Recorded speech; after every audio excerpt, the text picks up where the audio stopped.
Or some of you might know me as the mechanical bloke. But actually I just have an American accent, so there's also that. But today I'm going to be changing out brake pads, another simple task.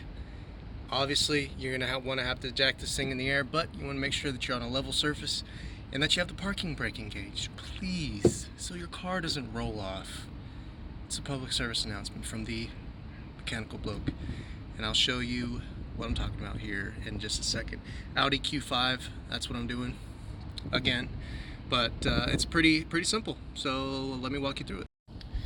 So jack is situated. It's not in the air yet because I still need to break the lug nuts on this thing, but as you can tell, there's a cap on these. There's a nifty, thrifty little tool. See, it's a little circle right there. It's like a musical note shape, and then there's a little hook on the end. That's what you're going to use. Go in there and pull this out.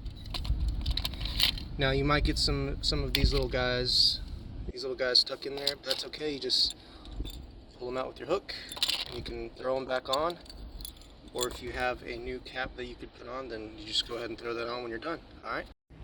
Alright, there's a dust mat that goes here, alright, and there's another one underneath it, and then there is this, which is actually a speaker, and it sits right on here.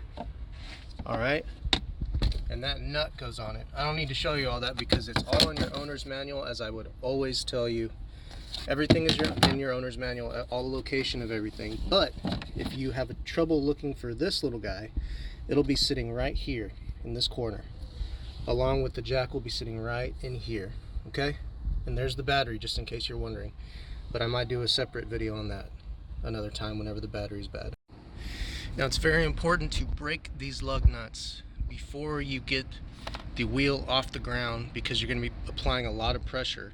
And with this kind of jack that comes with the car, because it's rated for this particular car, alright, you don't want to use this jack on any other car.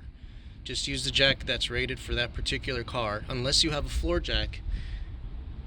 Floor jacks are a lot more convenient with double pump action, but if this is all that you have to work with, like I do for the time being, then always, and there's anchor points, or not anchor points, but there's an arrow that sets right here, and it's in your owner's manual. It tells you exactly where that you want to have the jack. There's a little lip under there, see? That's where it goes, and then that's how you jack it. Alright, tires off. Now, this is the caliper. Alright, you're going to notice these tabs right here. The brake pads are going to be setting on the inside of this. Alright. These are pretty worn. Not as bad as the other side that I did earlier, but these are pretty worn. And on the inside of here, once I take these tabs out, you're going to see these cylinders that compress the brake pads are up against the rotor. Alright, but for now, just use a punch or any really thin instrument that you can and a little hammer, and there's these pins that run through this tab that hold the caliper and the brake pads together. Okay, so we're going to take this pin out. I'll be right back. Alright, so I went ahead and got this pin out. Alright, that loosened this tab right here. This tab, basically what it is it holds pressure up against these pins, so these pins don't migrate out, because you punch them out from here and you pull them out from here, okay? But those pins basically hold our way, and as you can see there's little holes right here. This is where the brake pad sits, so these pins go through the brake pads, and this tab holds pressure against those pins so they don't migrate out, therefore having this brake pad just going everywhere. And this is the sensor right here. So there's a sensor on the driver's side, not on the passenger side, just a little FYI.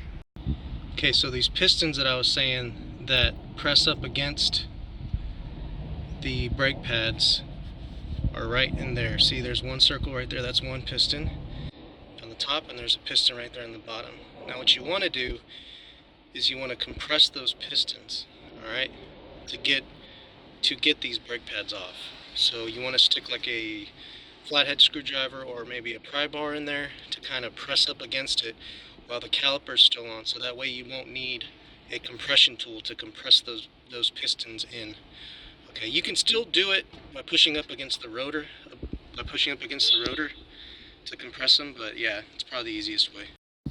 Now, if you were going to take, I've seen videos where they hang the caliper up out of the way, and if you're changing the rotors out also, these are still pretty good. Just the brake pads were not very good ones. That's why I'm changing them out now. You should normally change the rotors with the pads, but the pads went out way beforehand. So that little star shape that looks like a T25 also, you want to take that off, and that is going to free up this rotor right here. Okay, so yeah, this already got this outside pad out, as you can tell, and you can see the pistons right there. There's one and there's two, and we're going to compress those down as we finagle the new brake pads in. Okay, just a little side note, all right, you don't want to have to do any sort of brake cylinder, so be very careful when you're pressing up against these cylinders, because these rubber deals right here, these act like seals. Okay, so you don't want to puncture those seals, so make sure you rest your prying tool right up against that metal, not up against that rubber. Okay, it's another very important factor when you're doing that. Okay, now these alternate, so when you press one down, the other one goes out, so it takes a little finesse to be able to make sure that they are equally out, so that way you can get those new brake pads in. Okay, I don't know how well you can see it, but you can see this black part on the bottom. That's how thick the new one is, right? It's pretty good. And that old one, I mean, there's some on there, but not much, as you can tell. And I think these were probably cheaper. And that looks like, pretty much looks like metal right there. So I think we're all right. All right, see, now we've got these brake pads in. I have started the pins through one side. I've reattached, well, actually there's a new brake pad sensor right here. This is the brake pad sensor. You can finagle it out and finagle a new one in. I've lined them up, and you can tap these pins back in.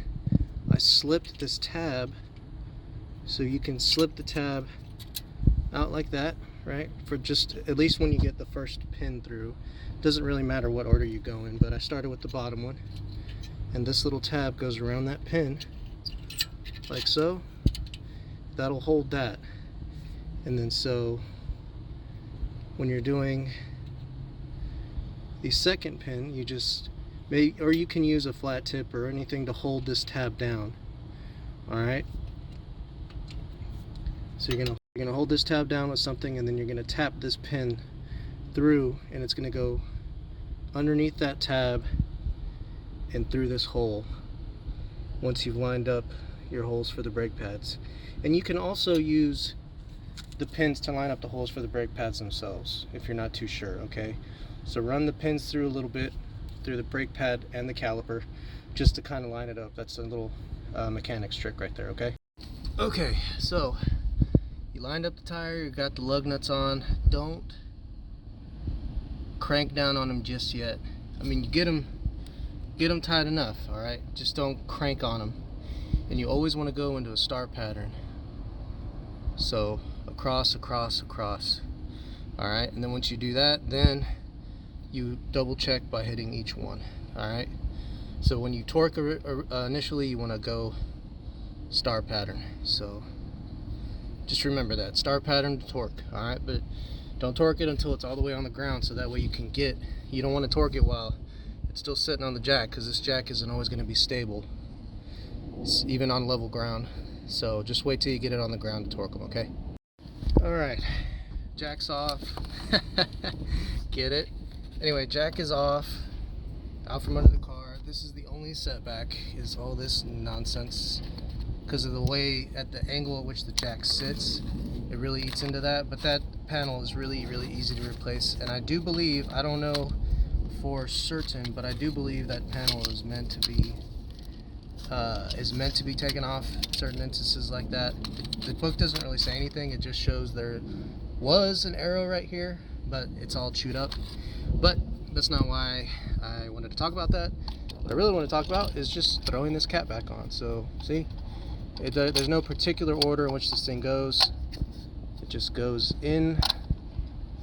Well, actually, you know what? There's a spare cap in there. All you do is you pop it back on. I'm gonna go grab the other spare cap, but in the meantime, hope you all learned something.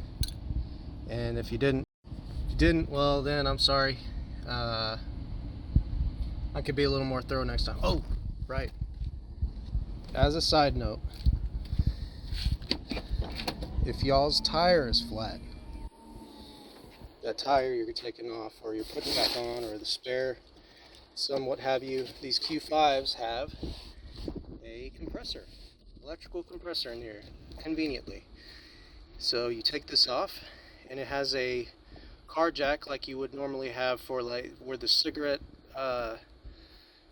lighters used to go. You know what I mean? The push in and pop out. I think it's a 1 or 12 volt, 120 volt, whatever it is. You plug this in, all right, and then you turn it on, and you'll hear it go. It starts shaking. But once you hook that up to your tire, then you can inflate your tire electrically to the proper PSI that you need it. So, little neat side note there for y'all. So there you have it, Audi Q5 brake pad change. Nothing to it really. Leave a comment, subscribe, like, whatever you want to do, but hopefully this helps you if you decide to just do it yourself, save a little bit of money on labor and stuff. And this is the mechanical bloke. Until next time, cheers.